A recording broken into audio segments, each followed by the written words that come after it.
Welcome to the Board of Educational Research and Development, SWAT. Assalamualaikum, मोहतरम वालिदैन, Maryam नकनीज़ here from the Moonlight International Publishers। उम्मीद करती हूँ आप सब ठीक होंगे। रोज़ की तरह जो हम कमरा जमात में बच्चे को पढ़ाते हैं, जो हर्फ हम सिखाते हैं, जैसे उर्दू का हर्फ आज दाल सिखाया, वो आपको बताना ज़रूरी है कि हमने किस अंदाज में पढ़ाया।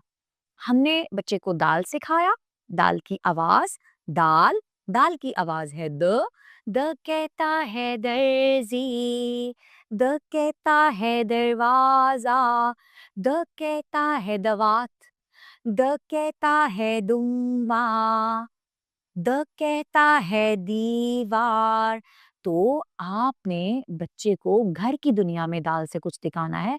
जैसे कभी आप दाल पकाएं तो आप बच्चे को कह सकती हैं, आज हमने क्या पकाया है?